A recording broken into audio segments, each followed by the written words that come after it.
नमस्कार मंडळी, तुम्हा सर्वांचं आपल्या श्री महालक्ष्मी या चॅनलमध्ये खूप खूप स्वागत आहे.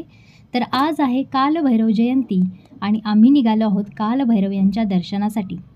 मी जिथे राहते तिथे जवळपास कालभैरव यांचं मंदिर आहे. तर ही खूप भाग्याची माझ्यासाठी गोष्ट आहे की मला आज कालभैरव यांचं दर्शन करता येणार आहे, त्यांची पूजा करता येणार आहे. मीही तुम्हाला आज कालभैरवांचं दर्शन करवते. तुम्ही देखील केलं असेल तर कमेंटमध्ये नक्की सांगा. तुम्ही देखील आज त्यांची पूजापाठ केला असेल तर नक्की कमेंटमध्ये मला सांगा आणि आपल्या या चॅनेलला लाईक, शेअर आणि सबस्क्राईब करायला विसरू नका. तुमच्या कृपेने, स्वामी समर्थांच्या कृपेने आपले देखील चांगले व्ह्यूज येत असतात किंवा आपले सबस्क्रायबर 1000च्या पुढे गेलेले आहेत. तर तुमच्या सर्वांची अशीच आपल्या या चॅनलवरती कृपा राहू द्यात. स्वामींची देखील कृपा माझ्यावरती होत आहे. त्यांची देखील मी सेवा, प्रार्थना करत आहे. तर चला, आपण इथे आता पोहोचलेलो आहोत. बघू शकता खूप गर्दी आहे. आज शनिवार असल्यामुळे खूप लोक खूप मोठ्या प्रमाणात दर्शनासाठी आलेले आहेत. तर आता आपण रांगेत उभे राहणार आहोत आणि दर्शन घेण्यासाठी खूप अशी मोठी रांग आहे आणि गर्दी झालेली आहे. कारण काळभैरवांचा महिमाच एवढा अपरंपार आहे की सर्व भक्त त्यांच्या दर्शनासाठी येत असतात, त्यांची पूजापाठ करत असतात.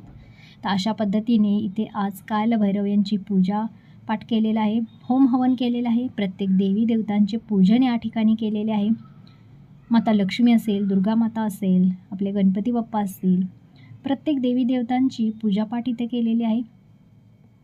तुम्ही बघू शकता अतिशय छान असं प्रसन्न वातावरण या मठामध्ये झालेलं आहे. अगदी सकारात्मकता या मठामध्ये पसरलेली आपल्याला बघायला भेटत होती आणि असं वाटतंय की इथून घरी जावंच नाही, इथेच अशीच यांची पूजापाठ करत असंच यांचं भजन गात इथंच बसावं असं वाटत होतं.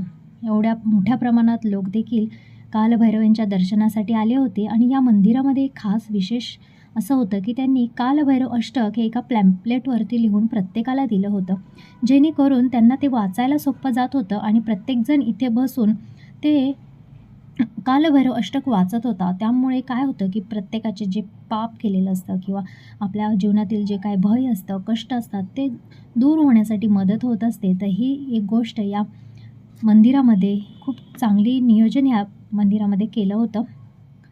तर अशा पद्धतीने आपण लाईनीमध्ये उभं राहून दर्शन घेत आहोत.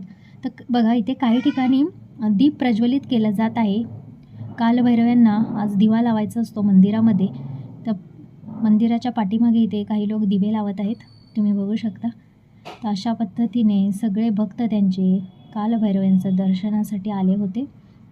अगदी छान आणि मनमोहक अशी कालभैरव यांची मूर्ती होती, फुलांनी सजवली होती. खूप छान त्यांचं दर्शन झालं. अगदी मनोभावे त्यांना डोळे भरून पाहिले. त्यांच्याकडे मागणं एकच मागितलं की आपला यूट्यूब चॅनलचे जे सगळे आपले परिवार आहेत त्यांना खुश ठेव आणि त्यांना जे काही कष्ट आहेत, दुःख आहे, त्याचं निवारण करा. तर तुम्ही देखील असं कालभैरव यांचं दर्शन जर तुमच्या इथे घडलं असेल तर नक्की सांगा. नसेल घडलं तर आपल्या या चॅनेलमधून इथून त्यांच्या पाया पडा आणि त्यांचा नमस्कार करा.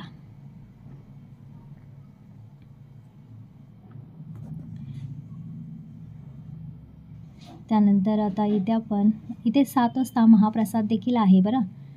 आणि खूप छान पद्धतीने इथे प्रसाद होता. जिलेबी, आपले जे कालभैरव देवता आहेत त्यांना जिलेबीचा नैवेद्य दाखवला जातो. त्यानिमित्त इथे जिलेबी देखील सगळ्या भाविक भक्तांना त्यांनी प्रसाद म्हणून दिली होती. शिऱ्याचा देखील महाप्रसाद इथे दिला होता. तो खूप छान पद्धतीने इथं दर्शन झालं आणि अगदी छान इथं कालभैरव. तर अशा पद्धतीने आपण इथे दर्शन घेतलेलं आहे. आपल्या जीवनात जे काही पाप झालेलं आहे किंवा आपल्या हातून नकळत काही पाप झालेलं आहे, आपल्याला एखाद्या गोष्टीचं जर भय वाटत असेल तर त्याचं आपण इथं येऊन आपल्या कालभैरव देवतेला त्याबद्दल आपण सांगायचं असतं. किंवा आपल्यावर जर अन्याय झाला असेल तर ते देखील आपण त्यांना इथे येऊन त्यांच्या चरणावरती एक दीप लावून किंवा त्यांना एक नारळ आणि खडीसाखर त्यांच्या इथे अर्पण करून आपण त्यांना आपलं मागणं मागायचं असतं. असं बोललं जातं की या दिवशी कालभैरवान देवतेला आपण जे काही मागणं मागतो ना ते आपलं पूर्ण करत असतात.